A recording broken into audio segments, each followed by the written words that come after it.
መስከረም እስኪ በከተማዋ ላይ ባደረግሽው ቅኝት ሆሳዕና እንግዶችን ለመቀበል ያደረገችው ዝግጅት ምን ይመስል ነበር? በዓሉስ እዚህ መከበሩ ለከተማዋ ምን አበርክቶችን ይዞላት ይመጣል?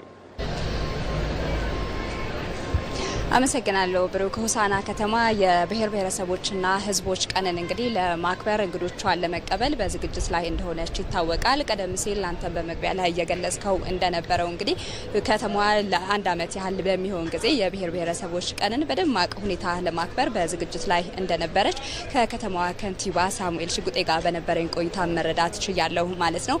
በተለይ ደግሞ እንግዲህ ሆቴሎች፣ የተለያዩ ማረፊያ ቦታዎች፣ በዓሉ የሚከበርበት የተለያዩ ቦታዎች ስታዲየሞችን እንግዲህ የማዘጋጀት ስራዎች ሲሰራ መቆየቱን ነው የገለጹት።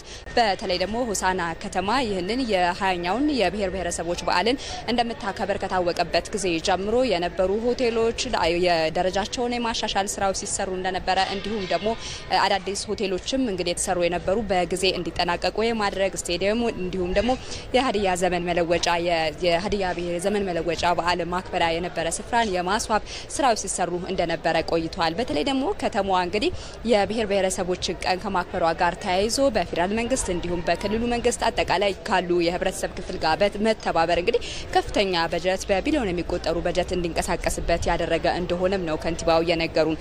የከተማውን እንግዲህ በተለያዩ መንገዶችን ከማመቻቸት የውስጥ ለውስጥ የአስፋልትን ከማዘጋጀትና እንግዲህ በተለይ በፌደራል መንግስትም ተጀምረው የነበሩ የ10 እና 5 ኪሎ ሜትር መንገዶችም በጊዜው እንዲጠናቀቁ በማድረግ ረገድ በርካታ ስራዎች መሰራታቸው ገልጸዋል። አሁን እንግዲህ ከተማዋ በዛሬ ጀምሮ እንግዶች ወደዚህ ነው የሚገቡት ማለት ነው። ወደ ሆሳዕና ከተማ መግባት የጀመሩበት ጊዜ ላይ ነው የምንገኘው።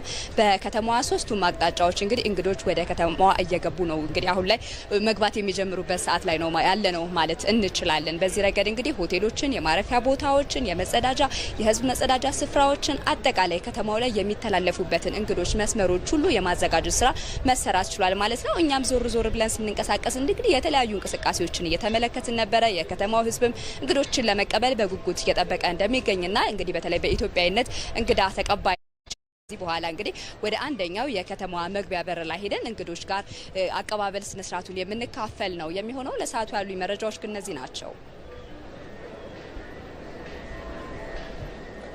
መስከረም ለመረጃዎችሽ አመሰግናለሁ። ክቡራን ተመልካቾቻችን ከኢትዮጵያ ብሮድካስቲንግ ኮርፖሬሽን 20ኛውን የኢትዮጵያ ብሔር ብሔረሰቦችና ህዝቦች በዓልን ምክንያት በማድረግ ከሆሳዕና ጊዜያዊ ስቱዲዮ ዜና ኢትዮጵያን እየመራሁላችሁ ብሩክ ተስፋዬ ከእናንተ ጋር ቆይታ አደረኩኝ።